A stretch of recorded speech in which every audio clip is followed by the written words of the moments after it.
இவங்க ராசியானவங்க 500 பேருக்கு மேல பிரசவம் பார்த்திருக்காங்க. எல்லாமே நார்மல் டெலிவரி தான். அப்படியா? ரொம்ப சந்தோஷம்.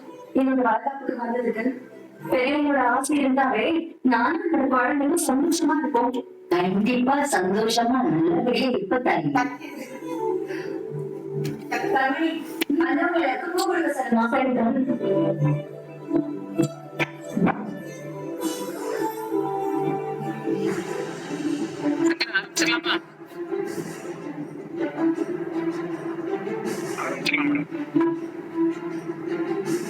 அனைவருக்கும் அன்பான மாலை வணக்கம்.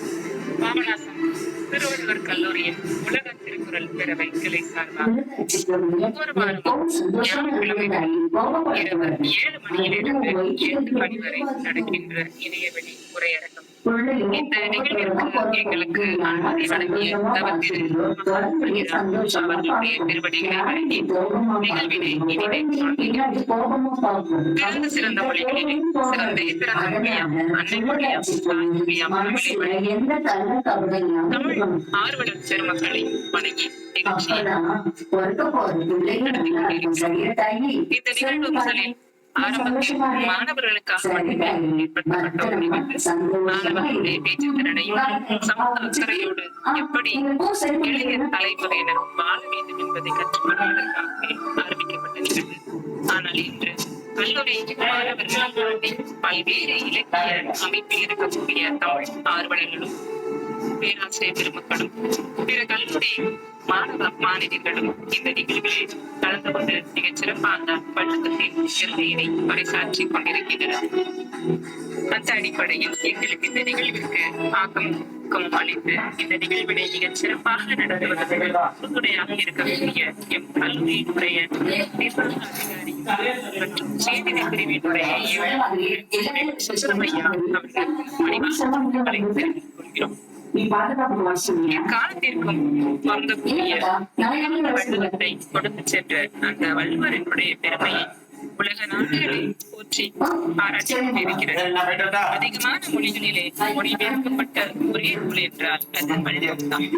எப்படி ஒவ்வொருவர் இல்லங்களில் பகவத்கீதையும் குரானும் பைபிளும் எப்படி புனித நூலாக சொல்லப்பட்டிருக்கிறதோ அதே போல அனைவருடைய உள்ளத்தில் ஒரு புனித நூலாக இருக்கக்கூடியது வள்ளுவத்தினுடைய அந்த திருக்குறள்.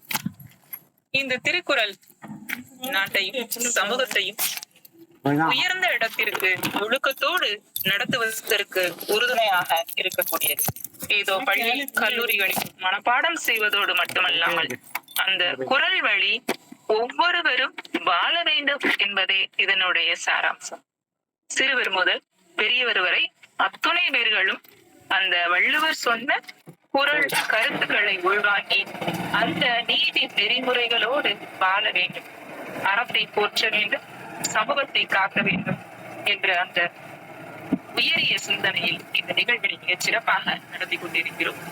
அந்த அடிப்படையில் இந்த நிகழ்விற்கு ஆக்கமும் ஊக்கமும் அளித்துக் கொண்டிருக்கக்கூடிய அனைத்து தமிழ் சொந்தங்களையும் நாங்கள் முதலில் வணங்கி வரவேற்கிறோம்.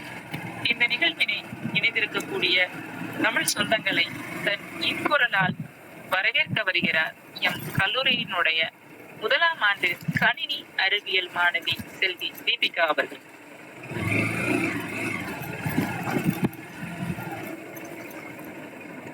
திக்கும் நறுதேனே தெரியாத தெல்லமுதே சின்ன போதாரி உலக பொதுமறை போன்ற உன்னத நூல்களை உலகுக்கு தந்த உயர்ந்த மொழியான அன்னை தமிழை உனக்கு வணக்கம். பிரபஞ்சத்தின் முதல் கால பயணியின் அனுபவ குறிப்புகள் என்று போற்றப்படும் பெருநாவலர் எழுதிய உலக பொதுமறை உலகுக்கு ஊட்டும் உன்னத கருத்துக்களை கற்று வாழ்வில் நாங்கள் உயர்த்திட ஊக்கமளிக்கும் விதமாய் இந்நிகழ்ச்சியை ஒருங்கிணைத்து ஏற்பாடு செய்த எங்கள் கல்லூரியின் நிர்வாக அலுவலர் முனைவர் சுந்தரமையா அவர்களை நன்றியுடனுடன் விளமான வரவேற்கின்றேன். கல்வி என்ற பெருங்கடலில் இருந்து கரை சேர்த்திடும் கலக்கரை வியக்கால் எங்களை செலுத்தி செம்மைப்படுத்தி நல்வழிப்படுத்திக் கொண்டிருக்கும் எங்கள் கல்லூரியில் தமிழ் கலையில் தலைமை பொறுப்பில் இருக்கும் பேராசிரியர் முனைவர் கவிதாம் அவர்களை பணிவுடன் விடுவிக்கின்றேன். வையம் பெற வேண்டும் என்பதற்கிணங்க எவ்வளவு கொடுத்தும் குறையாத செல்வமாகிய கல்வி ஞானத்தை கேள்வி ஞானமாக்கி தன்னும் திருக்குறளும் என்ற தலைப்பில் சிறப்புரையாற்ற வந்துள்ள சிறப்பு விருந்தினரான கலை மற்றும் அறிவியல் கல்லூரியின் தமிழ்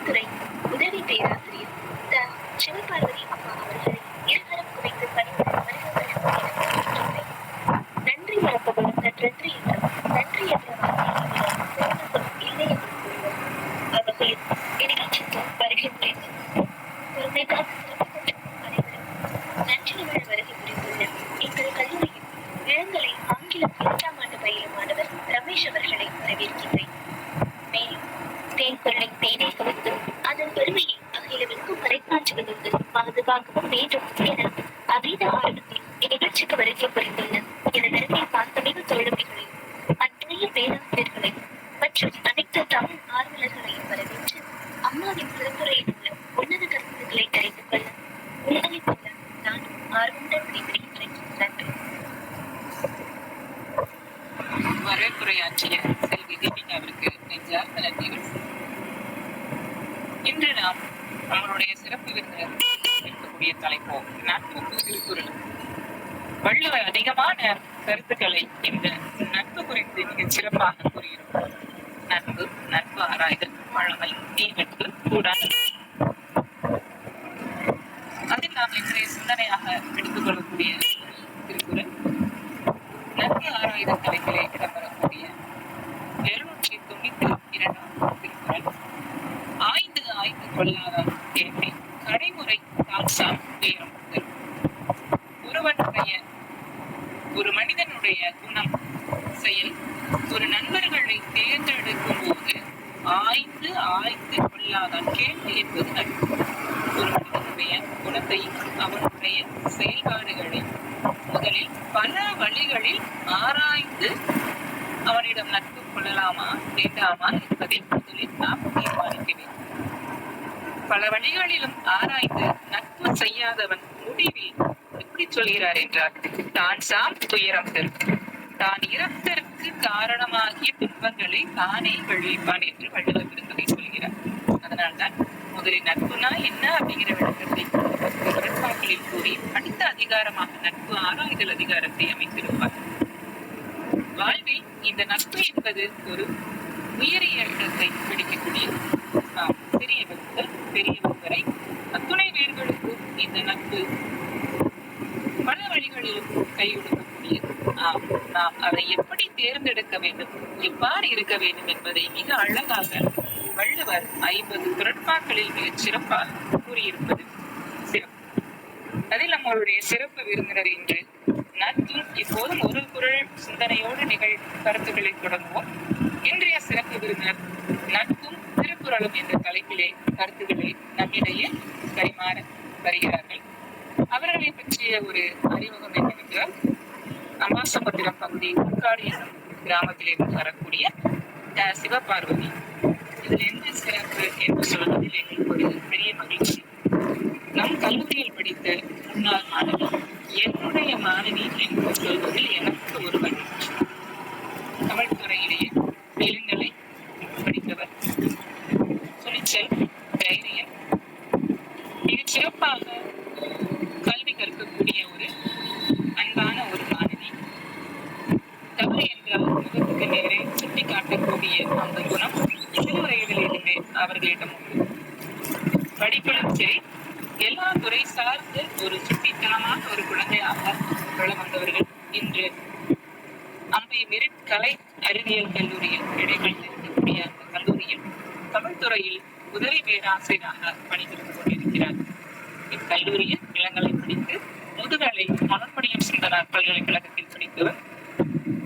இன்று நிறைய மாணவர்களுக்கு போட்டித் தேர்வுகளுக்கும் பயிற்சி கொடுத்து வருகிறார்.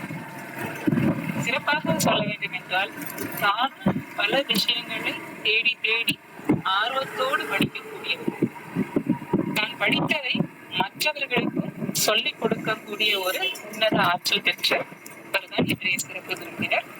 இப்படி கற்பூரம் நாம் உதாரணமாக சொல்லுவோம், அதுபோல்தான் இவர்களுடைய ஆற்றல் உதாரணமாக சொல்லலாம். என் கல்லூரியினுடைய முன்னாள் மாணவி, இந்நாள் உதவி பேராசிரியர், இன்று நம்மிடையே என்னுடைய அழைப்பை நேற்றுதான் சொன்னேன், உடனே பேசுகிறேன் என்று வந்ததற்கு முதலில் அவர்களுக்கு ஒரு மனமார்ந்த நன்றியை தெரிவித்துக் கொண்டு அவர்களுடைய சிறப்புரையை கேட்டு பின்புறுவோம். தொடங்குவோம் என்னுடைய உரையை. அனைவருக்கும் வணக்கம். ஆழ்போல் தலைத்து அழகு போல் வேரூன்றி மூங்கில் போல் நிச்சயாமல் பாடும் தமிழை முதற்கண் வணங்குகிறேன். தொன்மை, இன்மை, எளிமை, நன்மை, இளமை, வளமை, தாய்மை, தூய்மை, செம்மை, ஊமை, இனிமை, அடிமை, பெருமை, பெருமை, இளமை, வியன்மை, இப்பழைய தன்மையுடைய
அப்படிங்கிறது போட்டு போக்குவர மலர்ந்து போய் திரும்பாட்டை. அதாவது நாகரிகம் சமண முனிவர்கள் யோசிச்சாங்க. அவங்க உறவே வேண்டாம்னு சொல்லுவாங்க, ஆனா அவங்களே நட்பை பத்தி யோசிச்சிருக்காங்கன்னு சொல்லி இந்த இடத்துல நான் பதிவு செய்யறேன். இதுக்கப்புறம் சங்க இலக்கியத்திலேயே நட்பை பத்தி நன்கா எடுத்து வச்சுக்கிறாங்க. அது யாருடைய நட்பெல்லாம் எடுத்துக்காட்டா சொல்லலாம் அப்படின்னா ஔவை அதியமான், கோப்பெருஞ்சோழன், பிசிராந்தையார், பாரி கபிலர், தலைவன் தோழி, தலைவன் தோழர் இவங்களுடைய நட்பையும் இதுல நம்ம எடுத்துக்காட்டா சொல்லலாம். இப்படி எந்தவித ஏற்றத்தாழ்வு இல்லாம ஜாதி மத இனம் பேதம் எதுவுமே இல்லாம இருக்கக்கூடிய ஒரு உறவுனா அது நட்பு தான். இந்த திருக்குறள்ல நட்போட மேன்மையா வள்ளுவ பெருமான் நட்பு ஆராய்தல், பழமை, தீ நட்பு, கூடோ நட்பு இப்படி அருமையா விளக்கியிருக்காரு. சாதாரணமாவே நட்புனா என்ன அப்படின்னா முகத்தை பார்த்து வருவதில்லை. நட்பு புனிதமானது, உயர்வானது, போற்றப்படக்கூடியது. உயிர் வாழ உணவு முக்கியம், அதே மாதிரி வாழ்க்கைக்கு நட்பு முக்கியம் சொல்லி சொல்லப்படுது. வள்ளுவர் தன்னுடைய குரட்காக்களை அருமையா சொல்லியிருப்பாரு. அதுல சில குரல் சில வரிகள் மட்டும் சொல்றேன். நெஞ்சத்து அகலாக நட்பது நட்பு, அறிவின்கண் அல்லல் உழப்பதாம் நட்பு, இடுக்கண் களைவதாம் நட்பு, கொற்றொன்றி ஒள்ளும் வாய் ஊன்றும் நிலை. இப்படி திருவள்ளுவர் தன்னுடைய குரட்காக்கள்ல அருமையா நட்பை பத்தி செதுக்கியிருக்கிறார். குறள் எண் 788 எடுத்துக்கிட்டோம் அப்படின்னா உடுக்கே இழந்தவன் கை போல ஆண்மை, இடுக்கே களைவதாம் நட்பு. இடுப்புல கட்டியிருந்த ஆடையானது நழுவும் போது எப்படி தன்னுடைய 2 கையும் போய் அதை இருந்து பற்றி தன்னுடைய மானத்தை காப்பாற்றுதோ அதே மாதிரி ஒரு நண்பன் துன்பத்துல இருக்கும் போது தொலைவுல இருந்து வேடிக்கை பார்க்காம போய் காப்பாற்றக்கூடியதுதான் உண்மையான நட்புன்னு சொல்லியிருக்கிறாங்க. இதெல்லாம் ஷெல்லி வித்தியாசமா சொல்றாரு. எப்படின்னா தாய் தந்தையர் வாய்ப்பது விதி, நண்பர்கள் வாய்ப்பதோ மதி அப்படின்னு சொல்லி ஷெல்லி சொல்லியிருக்கிறாரு. இது மட்டும் இல்லாம குறள் 783ல நவில்தோறும் நூல்நயம் போலும் பயில்தோறும் பண்புடையாளர் தொடர்பு, ஒரு நூலை கற்க கற்க இன்பம் தரும், அது போல ஒரு நண்பன் கூட பழக பழகதான் இன்பம் தரும். அதாவது நல்ல பண்பு உடைய நண்பன் கூட. இதையும் நம்மளுடைய வள்ளுவர் எடுத்து சொல்லியிருக்கிறார். நல்ல நண்பர்களை பெற்றவன் இவ்வுலகையே வெல்வான். இது சாதாரணமான பொதுவா நடைமுறையில் உள்ள கருத்து. என்ன அப்படின்னா நல்ல நண்பர்களை பெற்றவன் இவ்வுலகையே வெல்வான். நட்பு அனைத்து எல்லைகளையும் கடந்த ஒன்று. ஜாதி மத இன பேதம் இதெல்லாம் தாழ்ந்த ஒண்ணுதான் நட்பு. குறள் 210ல விளையார் விளையப்படுவ பழையார் கண் பஞ்சை தலை பிய்யாதார், பழகிய நண்பரிடத்தில் தம் உரிமை பண்பிலிருந்து மாறாதவர் தம் பகைவராலும் விரும்பப்படக்கூடிய சிறப்பை அடைவார். தன்னுடைய நண்பன் தவறே செஞ்சாலும் அவனை திருத்ததான் நினைக்கணுமே தவிர அவனை விட்டு விலகணும் நினைக்கக்கூடாது. அப்படி விலகணும் நினைச்சோம் அப்படின்னா அது நல்ல நட்பு கிடையாது. அவன் தப்பு பண்ணியிருந்தாலும் அவனை திருத்தணும் நினைக்கிறவங்கள பகைவர் கூட என்ன பண்ணுவாங்களா, நேசிப்பாங்களாம். இது வள்ளுவர் சொல்லக்கூடிய முக்கியமான கருத்து. குறள் 819ல கனவிலும் இன்னாது மண்ணோ வினை வேறு சொல் வேறு பட்டார் தொடர்பு. அதாவது பேசுறது ஒன்னா இருக்கும், செய்யறது ஒன்னா இருக்கும். அதான் சொல் ஒன்றும் செயல் ஒன்றுமான நண்பர்களின் உறவு கனவிலும் துன்பம் தரும். சொல்றது ஒன்னா இருக்கும், செய்யறது ஒன்னா இருக்கும். நம்ம முன்னாடி ஒண்ணு பேசுவாங்க, நம்ம பின்னாடி ஒண்ணு பேசுவாங்க. இப்படிப்பட்ட நட்பு கனவுல கூட எதுதான் தரும்னா துன்பத்தை தான் தரும் வள்ளுவர் சொல்லியிருக்கிறார். அடுத்து குறள் 813 என்ன சொல்றாருன்னா ஒருவரும் சீர்தூக்கும் நட்பும் பெறுவதும் கொள்வாரும் கல்வரும் நீர். என்ன வரும் அவன்றது நம்மளுக்கு என்ன கிடைக்கும், இவங்க பேசினா நம்மளுக்கு என்ன கிடைக்கும், இப்படி எதிர்பார்த்து பழகக்கூடிய நண்பர்கள் பொருளை மட்டும்தான் எதிர்பார்ப்பாங்க. அப்படிப்பட்ட நண்பர்கள் யாருக்கு இல்லை அப்படின்னா பொருளை மட்டுமே எதிர்பார்க்கக்கூடிய விலை மகளிருக்கும் திருடனுக்கும் இணை. சோ இப்படிப்பட்ட நட்பு தேவையில்லை அப்படின்னு சொல்லி வள்ளுவர் சொல்றாரு. இதேதான் நாகரிகம் சொல்றது. எப்படின்னா தெளிவு இல்லாத நட்பின் பகை நண்டு. அதாவது அடி வச்சவங்க சரியா இல்லாதவங்களுடைய நட்பு தேவையே இல்லை, அதற்கு அவங்களோட பகையே எப்படின்னா சிறந்தது அப்படின்னு நாகரிகம் இந்த கருத்தை முன்வைக்குது. குறள் 824 முகத்தில் இனிய நகா அகத்தினா வஞ்சரை அஞ்சப்படும். அதாவது உதட்டுல இனிய சிரிப்பு, உள்ளத்துல ஒரே வஞ்சம் விஷம். அப்படிப்பட்டவங்களுடைய நட்பு என்னைக்குமே எப்படிதான் இருக்கும் அப்படின்னா கண்டிப்பா உண்மையா இருக்காது. சோ அப்படிப்பட்டவங்களை விட்டு ஒதுங்கி வாழ வேண்டும். உதட்டில் இனிய சிரிப்பும் உள்ளத்தில் வஞ்சக நஞ்சம் உடையவர்களை ஒதுங்கி வாழ வேண்டும் சொல்லி வள்ளுவர் சொல்லியிருக்கிறார். இதைதான் நம்ம சொல்லுவோம் சாதாரணமாவே கூடா நட்பு சேராய் முடியும். இதைதான் பழமொழி நானூறுல முன்னுரை அறையனார் எப்படி சொல்றாருன்னா பின்னின்னா வேறையார் நட்பு. அதாவது கூடாத நட்பு என்னைக்குமே எதுதான் தரும் அப்படின்னா துன்பத்தை தான் தரும். அது என்னைக்குமே நம்மளுக்கு நடுவழியே காட்டாதுன்னு சொல்லி பல்வேறு தமிழ் புலவர்கள் சொல்லியிருக்கிறாங்க அப்படின்னு வள்ளுவரும் சொல்லியிருக்கிறாரு. வள்ளுவர் கருத்தை முன்வைத்து பல அறிஞர்களும் சொல்லியிருக்கிறாங்கிறத நான் சொல்றேன். அப்புறம் குறள் 825 மனத்தில் அமையாதவரை எனை தோன்றும் சொல்லி பாற்று அன்பு. மனதால் ஒன்றுபட முடியாதவர்களின் வாய்ச்சொல் வசியம் கண்டு ஏமாந்து நம்பிவிடக்கூடாது. அதாவது மனசளவு நம்ம கூட அவங்க சேரவே மாட்டாங்க. ஆனா வெளியே நம்மளை பத்தி அவன மாதிரி உண்டா, நீங்க நல்ல மாதிரி உண்டான்னு பேசுவாங்க. இப்படிப்பட்ட அந்த வசிய சொற்களை கேட்டு நம்ப கூடாது. இது வந்து ஒரு கீழோரோட நட்பு. இந்த நட்பு என்னைக்குமே நம்மளுக்கு சரியானதா இருக்காது. இதே கருத்துதான் திருவள்ளுவருக்கு இணையான ஒரு கன்னட கவிஞர், அவருடைய பேரு சர்வஜ்ஞர். அவர் சொல்றாரு என்ன அப்படின்னா, ஆட்டருகே இருப்பதும் கேடு, கிறுக்கனின் நட்பும் கேடு, மூடரின் நட்பும் கேடு. இப்படிங்கிற தன்னுடைய கவிதையில பதிவு செஞ்சிருக்கிறாரு. இது நம்ம வள்ளுவரோட கருத்து. இதுவும் கிட்டத்தட்ட ஒண்ணு போலதான் இருக்கும். குறள் 829.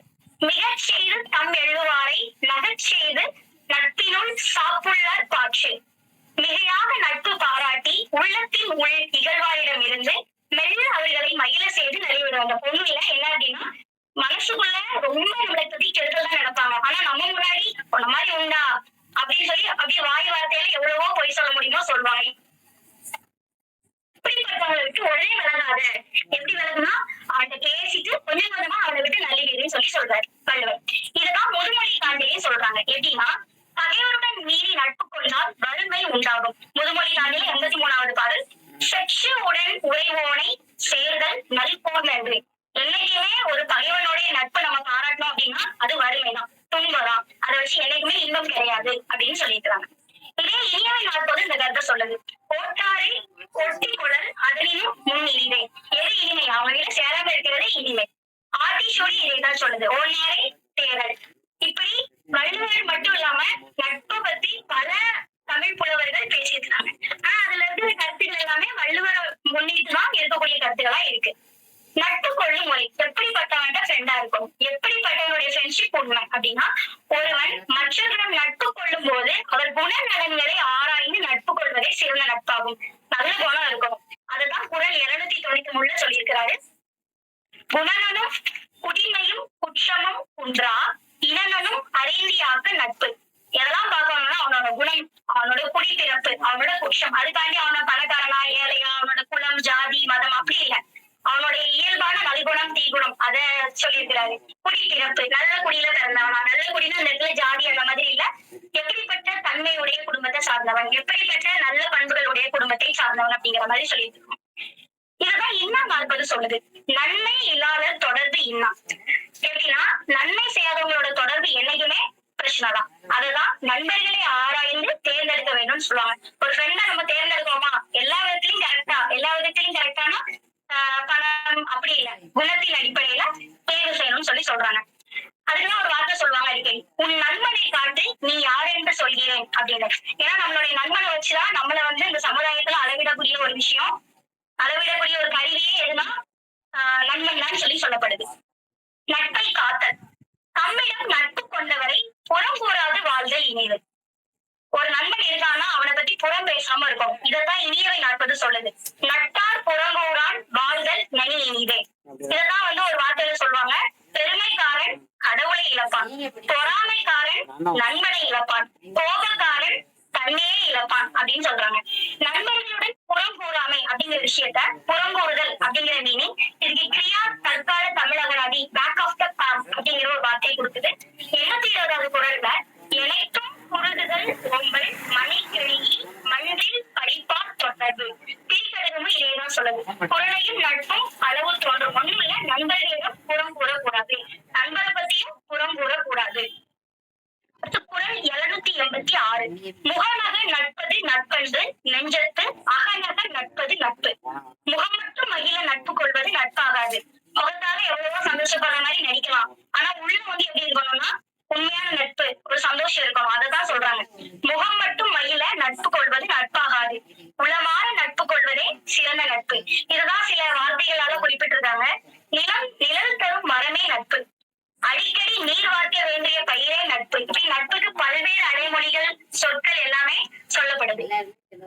திரிகடுகமும் அதேதான் சொல்லுது இந்த புறங்கூறுதல் பத்தி. குறளையும் நட்பும் அளவு தோன்றும். இது மட்டும் இல்லாம நட்பதிகாரம் மட்டும் இல்லாம பெரியாரை துணைக்கோடல்ல இடிப்பாறு இல்லாத ஏமலாம் கெடுப்பார் இல்லாதும் கெடு அப்படின்னு சொல்றாங்க. என்ன அப்படின்னா, அது வந்து பெரியாரை துணைக்கோடல் தான். ஆனா அது வந்து நம்ம சொல்லக்கூடிய விஷயத்துல எப்படி சொல்லலாம்னா, இடித்து வைக்கும் நண்பன் தேவை. ஒரு தப்பு பண்றான் ஒரு பையன் அப்படின்னா அவன்கிட்ட வந்து நீ இதை பண்ணு சொல்ற நண்பன் வந்து சரியான நண்பன் இல்லை, இதை பண்ணாத மன்னிக்கக்கூடிய நண்பன் தான் ஒரு சிறந்த நண்பன். இதெல்லாம் வள்ளுவர் சொல்றாரு. நகுதல் பொருட்டன்று நட்பல் மிகுதிக்கு மேற்சென்று இடித்தல் பொருட்டு. அதாவது வாழ்க்கையில என்னைக்குமே என்ன நண்பன் தேவைன்னா சொல்லி திருத்தக்கூடிய நண்பன் தேவை. அதுதான் இடிப்பாறு இல்லாத ஏமராமனின் கெடுப்பாறு இல்லாத கெடு. அந்த இடத்துல நம்ம இந்த வார்த்தையும் இந்த மீனிங்கையும் நம்ம பொருத்தி பார்க்கலாம். நண்பன் அப்படிங்கிறத எப்படி இருக்கணும்னா இடித்து திருத்தக்கூடிய ஒரு நண்பனா இருக்கும். இந்த கருத்துதான் கிரேக்க வரலாற்று ஆசிரியர் புளூட்டார்க் சொல்றாரு. எப்படி சொல்றாருன்னா, நான் மாறும்போது என்னுடன் மாறி நான் தலையசைக்கும் போது என்னுடன் தலையசைக்கும் நண்பன் எனக்கு தேவையில்லை. அதாவது மறுபடியும் சொல்றேன், நான் மாறும் போது என்னுடன் மாறி நான் தலையசைக்கும் போது என்னுடன் தலையசைக்கும் நண்பன் எனக்கு தேவையில்லை. என் நிழல் அதனை சிறப்பாக செய்கிறது. நான் பேசுறதெல்லாம் பண்ணி பேசிட்டு நான் பண்றதெல்லாம் பண்ணிட்டு என்ன மாதிரியே நடிச்சிட்டு இருக்க நண்பன் எனக்கு தேவையில்லை. அதுதான் என் நிழல் பண்ணுதே. எனக்கு எப்படிப்பட்ட நண்பன் தேவை அப்படின்னா இடித்து வைக்கக்கூடிய நண்பன் தேவை அப்படின்னு சொல்லி இந்த கருத்தை புளூட்டார்க் சொல்றாரு. இப்படி திருக்குறள்ல மட்டும் இல்லாம பல்வேறு அறிஞர்களும் எதை பத்தி சொல்லியிருக்கிறாங்கன்னா நட்பை பத்தி பேசியிருக்கிறாங்க. இந்த திருக்குறள் அப்படின்னு நம்ம எடுத்துட்டோம் அப்படின்னா இந்த திருக்குறளை புகழாதவங்க யாருமே கிடையாது. வள்ளுவர் செய் திருக்குறளை மறுவர நன்குணர்ந்தோர்கள் உள்ளுவரோ மனு ஆடி ஒரு குலத்துக்கு ஒரு நீதி. மனோன்மணியம் சுந்தரனார் சொல்லியிருக்கிறாரு. அதாவது வள்ளுவர் செய் திருக்குறளை மறுவர நன்குணர்ந்தோர்கள் உள்ளுவரோ மனு ஆதி ஒரு குலத்துக்கு ஒரு நீதி. மனோன்மணியம் சுந்தரனார் திருக்குறளோட மேன்மையை திருவள்ளுவருடைய மேன்மையை சொல்லியிருக்கிறார். வள்ளுவர் தன்னை உலகிற்கே தந்த வான்புகள் கொண்ட தமிழ்நாடு பாரதியார் சொல்லியிருக்கிறார். வள்ளுவனை பெற்றதால் பெற்றதே புகழ் வையகமே பாரதிதாசன் சொல்லியிருக்கிறார். வள்ளுவர் இந்த தந்த திருமறையை தமிழ் மாதி இனிய உயர்நிலையை உள்ள தெளிவுற பாடுவோமே கவிமணி சொல்லியிருக்கிறார். இப்படி பல்வேறு அறிஞர்கள் பல்வேறு புலவர்கள் பல்வேறு மேன்மக்கள் புகழக்கூடிய ஒரு நூல் தான் திருக்குறள். திருக்குறள்ல அவர் பல்வேறு அதிகாரத்தை பத்தி பேசிருக்கலாம். ஆனா நட்பு அப்படிங்கிற அதிகாரம் இன்றைய கால தலைமுறையினருக்கு கண்டிப்பா தேவையான ஒரு அதிகாரம். இதெல்லாம் சிற்பி மனித குலத்தின் மனசான்று அப்படின்னு திருக்குறளை சொல்றாரு. எப்படின்னா, செந்தமிழ் நாட்டின் மொழியில் எழுந்தும் மன்னவர் பெயர் இல்லை. செந்தமிழ் நாட்டின் மொழியில் எழுந்தும் மன்னவர் பெயர் இல்லை. தெய்வ வணக்கம் சொல்லியும் கடவுள் திருப்பேர் தரவில்லை. தெய்வ வணக்கம் சொல்லியும் கடவுள் திருப்பேர் தரவில்லை. மந்திரம் சடங்கு சமயங்கள் இல்லை. காரணம் ஏதென்றால் மனித குலத்தின் மனசான்றாக மலர்ந்தது வள்ளுவர் நூல். அதாவது மனித குலத்துக்கே மனசான்று எதுனா இந்த திருக்குறள் தான் சொல்லி கவிஞர் சிற்பி சொல்றார். இப்படி பல்வேறு சிறப்பு கருத்துக்களை உடையது, பல்வேறு கருத்துக்களை செதுக்கி தன்னோட வச்சிருக்கக்கூடிய ஒரு சிற்பமே நம்ம திருக்குறளை சொல்லலாம். இவ்வாறு நட்பு பற்றி அதாவது திருக்குறள் பல்வேறு கருத்துக்களை சொல்லியிருந்தாலும் நம்ம இன்னைக்கு எடுத்துக்கிட்ட கருத்து நட்பு தான். இவ்வாறு நட்பு பற்றி நம் தமிழ் அறிஞர்களும் பிறரும் பல கருத்துக்களை தம்முடைய இலக்கியங்களில் வாரி பொழிந்துள்ளனர். வள்ளுவனோ தம் வாயுரை வாழ்த்தில் வார்த்தைகளால் கூற முடியாத அளவிற்கு நட்பு குறித்து கூறியுள்ளார்.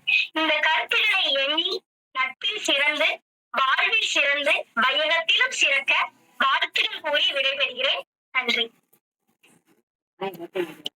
நன்றி சிவபார்வதி. நட்பு குறித்து பல்வேறு கருத்துக்களை மிகச் சிறப்பாக ஒரு குரல் சிந்தனையை பல இலக்கிய நூல்களோடு ஒப்பிட்டு மிகச் சிறப்பாக உங்களுடைய உரையை அமைத்தீர்கள். நன்றி. மொழியினுடைய சிறப்பு, தமிழ் மொழிக்கே உண்டான அந்த சிறப்பு ஆள்போல் தலைத்து, ஏன்னா பிற மொழிகளை விட உயர்ந்து இருக்கக்கூடிய சிறந்திருக்கக்கூடிய மொழி, அந்த செம்மொழிக்கான அந்த தகுதியினை மிகச் சிறப்பாக தொன்மை நுண்மை என்று வரிசைப்படுத்தி கூறிய விதம் மிகச் சிறப்பாக இருந்தது. அதைவிட மிகச் சிறப்பு வள்ளுவத்தை திரு விளக்குக்கு ஒப்பிட்டு சொன்னீர்கள். எப்படி ஒரு இருட்டை வெளிச்சம் போக்குகிறதோ அதுபோல இந்த திருக்குறள் கிழக்காக அத்தனை பேருக்கும் விளங்குகிறது என்பதை மிக அருமையாக உங்களுடைய கருத்தில் கூறியமையும் நன்றாக இருந்தது. நட்பிற்கான விளக்கங்கள் அகராதி விளக்கமும் மிகச் சிறப்பு. பல இலக்கிய அகராதிகளை புரட்டி தாங்கள் கூறிய கருத்துகளும் மிகச் சிறப்பாக இருந்தது. மேல்நாட்டு அறிஞர் பெருமக்களுடைய கருத்தும் நன்று. நாளடியார் உறவே வேண்டாம் என்று சொல்லக்கூடிய சமண முனிவர்கள் கூட நட்புக்கு கோட்டுப்பூ என்று கூறிய விளக்கம் மிகச் சிறப்பாக இருந்தது. சங்க இலக்கியங்களிலோ நட்பு குறித்து பல கருத்துகள். சங்க இலக்கியம் முழுவதுமே அங்கே நட்பு அதிகமாக புற இலக்கியத்திலும் இருக்கும், அக இலக்கியத்திலும் அந்த நட்பு குறித்த விஷயங்கள் ஆழமாக நம்மளுடைய பழந்தமிழ் மக்கள் வெளிப்படுத்தி இருப்பார். அதுவும் மிகச் சிறப்பாக இருந்தது. இடுக்கண் களைவதாம் நட்பு. எப்படி ஒரு நண்பனை தேர்ந்தெடுக்க வேண்டும் என்பதில் நீங்களும் அந்த குரட்பாக்களை மிக அருமையாக தேர்ந்தெடுத்து கூறிய விதமும் சிறப்பாக இருந்தது. ஷெல்லி கூறுவது போல, தாய் தந்தை வாய்ப்பது நமக்கு விதி, ஆனால் நட்பு அமைவது நம் மதி என்று, அந்த மதியால் அமைவது நட்பு என்று கூறியது மிக அருமை.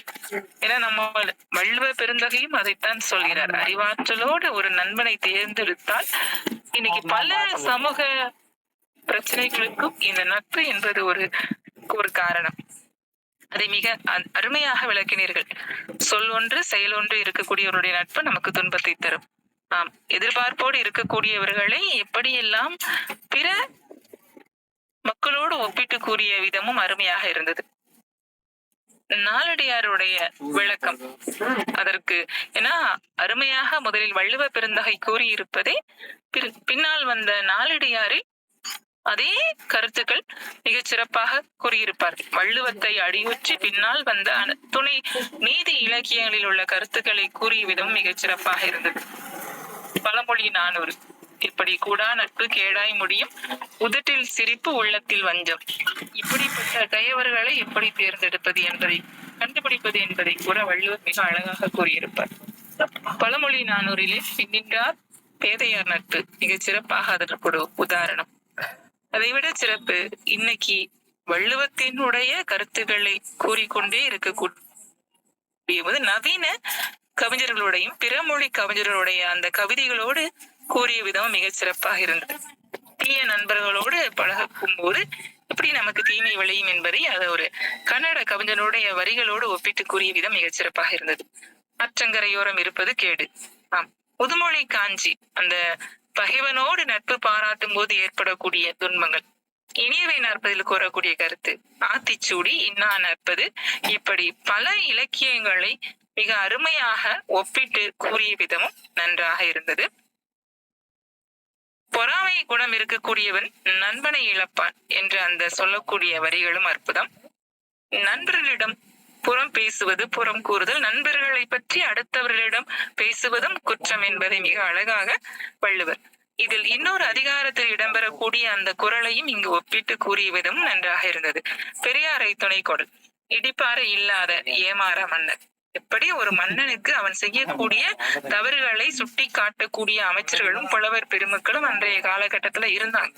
அப்படி இல்லைன்னா அந்த மன்னன் தவறு செய்வான். அது போல நண்பனுடைய தவறுகளை இடித்து உரைக்கக்கூடியவர்கள் வேண்டும். இது கிரேக்க வரலாற்று அறிஞர் சொல்லக்கூடிய அந்த கருத்து மிகச் சிறப்பாக இருந்தது. எப்படி நான் மாறும்போது அவனும் மாறி என்னுடைய எண்ணங்களுக்கு ஏற்ப மாறக்கூடியவனுடைய நட்பு எனக்கு வேண்டாம். என்னுடைய நிழல் அதை சிறப்பாக செய்து இருக்கக்கூடியது. ஆனால் நண்பன் என்பவன் தன் மீது இருக்கக்கூடிய நிறை குறைகளை சுட்டி காட்டக்கூடிய ஒரு தராசு போல் இருந்தால் மிகச் சிறப்பாக இருக்கும். உங்களுடைய உரை அருமையாக இருந்தது.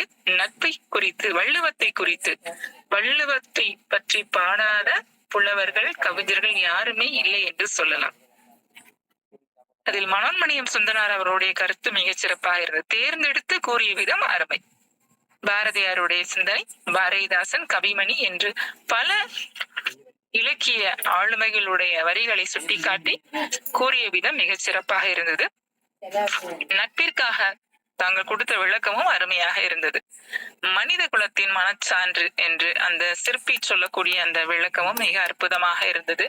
நட்பு என்பது இன்று மட்டுமல்ல, என்றும் எல்லா காலகட்டங்களிலும் நாம் இலக்கியத்திலும் இதிகாசத்திலும் புராண கதைகளிலும் இந்த நட்பை குறித்து பல படித்திருப்போம். வாழ்க்கையிலும் இந்த நட்பு என்பது நமக்கு உறுதுணையாக பல இடங்களில் இருந்திருக்கும். ஆனால் அது நல்ல நட்பாக இருந்தால், தீய நட்பாக இருந்தால் நமக்கு துன்பமே விளையும். இதை நமக்கு மிக அழகாக பிரித்து பார்த்து கொடுக்கிறார். எப்படி ஒரு அன்னப்பறவை நீரையும் பாலையும் தனியாக பிரித்து உண்ணக்கூடிய அந்த ஆற்றல் இருக்கிறதோ, அதுபோல இங்கே வாழ்க்கையில் நமக்கு கிடைக்கக்கூடிய நண்பர்களை தேர்ந்தெடுத்து ஆராய்ந்து நட்பு கொள்ள வேண்டும். தீய நண்பனாக இருந்தால் பொன்னையோ பொருளையோ கொடுத்து அவனை விட்டு நீங்கி விடுவது சிறப்பு. இதே நல்ல நண்பனாக கிடைத்திருந்தால் பொன்னையும் பொருளையும் கொடுத்து தன்னுடவே அவனை வைத்திருக்க வேண்டும் என்பதை வள்ளுவர் அழகா சொல்லியிருப்பார். ஆம், நட்பால் வாழ்ந்தவர்கள் கோடி, நட்பினால் அழிந்தவர்களும் உண்டு. நல்ல நண்பன் கிடைத்திருந்தால் அவன் எந்த ஒரு காலகட்டத்திலும் சிறந்திருப்பான். இதுக்கு நமக்கு நிறைய புராண கதைகளை சொல்லலாம். ஆம், இன்றைய காலகட்டத்தில் இருக்கக்கூடிய இளைய தலைமுறைக்கும் இந்த நட்பு என்பது மிக முக்கியமான ஒரு விஷயமாக இருக்கிறது. தாய் தந்தை குடும்ப உறவுகளை தாண்டி அவர்களுக்கு மிக நெருக்கமாக இருப்பது நட்பு. நல்ல நண்பனை எப்படி தேர்ந்தெடுப்பது?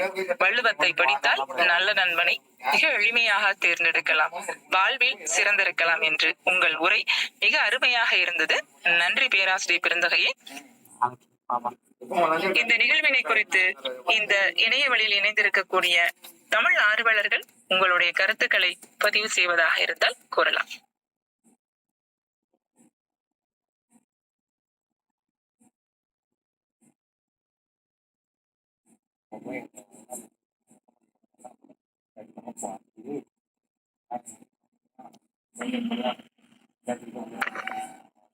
வணக்கம்.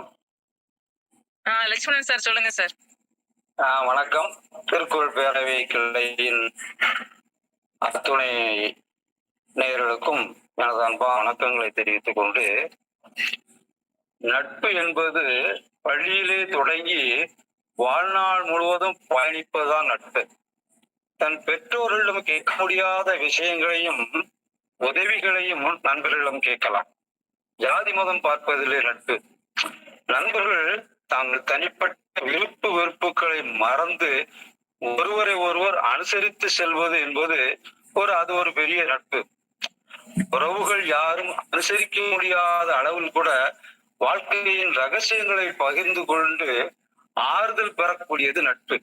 அதாவது சொல்லுவாங்க, நட்பு இல்லாத மனிதன் என்றால் அவன் ஒரு மனிதனே இல்லை, நட்புக்கே உயிரை தந்தால் அவனை போன்று புனிதன் இல்லை என்பார். இங்கே நட்பை பத்தி பேசுகின்ற பொழுது வள்ளுவன் தன்னுடைய 79ஆம் அதிகாரம், 80வது அதிகாரம், 82, 83 நட்பு பற்றி, தீ நட்பு பற்றி, நட்பு ஆராய்தல் பற்றி, கூடா நட்பு பற்றி அழகாக நமக்கு இன்றைய இளைய தலைமுறைக்கு நிறைவே எடுத்து சொல்லியிருக்கான். நகுதற் பொருட்டென்று நட்டல் மிகுதிக்கண் மேற்சென்று இடித்தார் பொருட்டு என்பான். அதாவது நட்பு என்பது ஒருவரோடு ஒருவர் நட்பு செய்தல் மட்டுமல்ல, தம்முன் நகுதல் செய்தற்கு ஏற்றவை சொல்லி நகுதல் செய்து பொருட்டல்ல அவருக்கு வேண்டாத செய்கை உண்டாடத்து முற்பட்டு கண்டித்து பொத்தி சொல்லுதல் பொருட்டு ஆகும். அதாவது நட்பு என்பது ஒருவரோடு ஒருவர் சிரித்து மகிழ்ந்து உல்லாசமா இருப்பதல்ல, நண்பர்கள் நல்வழி தவறி செல்லும் போது எடுத்துரைத்து அவர்களை திருத்துவதே சிறந்த நட்பு என்பான் வள்ளுவன். அதாவது நட்பை பற்றி அருமையாக சகோதரி அவர்கள் விளக்கம் கொடுத்தார்கள். அருமை, நன்று. அகசியர்பட்டி ஐதேஷனார். நன்றி ஐயா, உங்களுடைய கருத்துக்களுக்கும் பாராட்டுதலுக்கும் நன்றி. வேறு யாராவது தங்களுடைய கருத்துக்களை பதிவு செய்வதாக இருந்தால் கூறலாம்.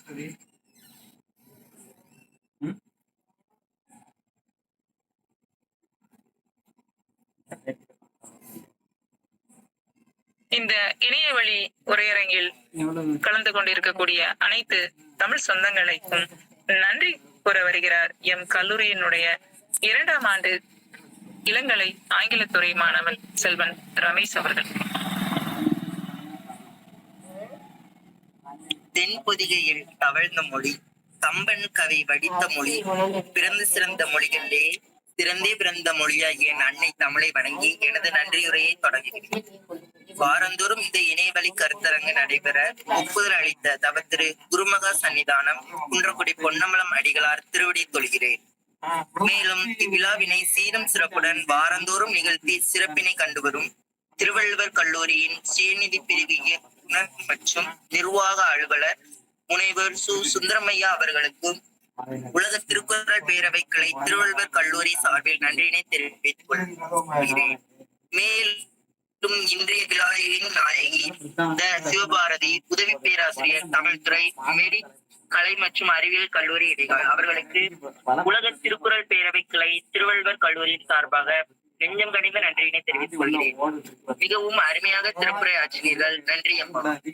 மேலும் இந்த இணையவெளி கருத்தரங்கை வாரந்தோறும் சீரும் சிறப்புடன் தொகுத்து மற்றும் மாணவர்கள் இதில் கட்டாயம் கலந்து கொண்டு அதனை பிறருக்கு அறிவுறுத்தும்படி கூறும் தமிழ்துறை பேராசிரியர் முனைவர் கவிதா அம்மா அவர்களுக்கும் உலக திருக்குறள் பேரவை கிளை திருவள்ளுவர் கல்லூரியின் சார்பாக நன்றியினை தெரிவித்துக் மேலும் தனது கருத்துக்களை தெரிவித்துக் கொண்ட அனைவருக்கும் நன்றியினை தெரிவித்துக் கொள்கிறேன். இந்த இணையவெளி கருத்தரங்கு விழாவிற்கு வருகை தந்துள்ள பேராசிரியர் பெருமக்கள், கவிஞர்கள், புலவர்கள் மற்றும் தமிழ் பற்றாளர்கள், நினை போன்ற மாணவ மாணவிகள் அனைவருக்கும் உலக திருக்குறள் பேரவை கிளை திருவள்ளுவர் கல்லூரியின் சார்பாக நெஞ்சார்ந்த நன்றியினை தெரிவித்துக் கொள்கிறேன். வரவேற்புரை ஆற்றிய சகோதரி சேவு தீபிகா இளங்கலை கணினியர்கள் அவர்களுக்கும் மனமார்ந்த நன்றி. இவ்வளவு நேரம் பொறுமை காத்து அனைவர் கூறிய உரைகளையும் கேட்டு ரசித்துக் கொண்டிருந்த உங்கள் அனைவருக்கும் எனது இருகரம் கூப்பி நெஞ்சார்ந்த நன்றியினை தெரிவித்துக் கொள்கிறேன். அனைவருக்கும் நன்றி கூறி விடைபெறுகிறேன். நன்றி, வணக்கம். நன்றி நவென்ற ரமேஷ் அவர்களுக்கு நெஞ்சார்ந்த நன்றி. இந்த நிகழ்விலே இணைந்திருக்கக்கூடிய பேராசிரியர் பெருமக்கள், தமிழ் ஆர்வலர்கள், முன்னாள் எம் கல்லூரியினுடைய மாணவ செல்வங்கள், இந்நாள் மாணவர்கள் அத்துணை பேர்களுக்கும் மீண்டும் ஒரு முறை நெஞ்சார்ந்த நன்றிகளை தெரிவித்துக் கொண்டு நிகழ்வினை நிறைவு செய்கிறோம். மீண்டும் அடுத்த வாரம் வியாழக்கிழமை வேறொரு குரல் சிந்தனையோடு சந்திப்போம், சிந்திப்போம். நன்றி.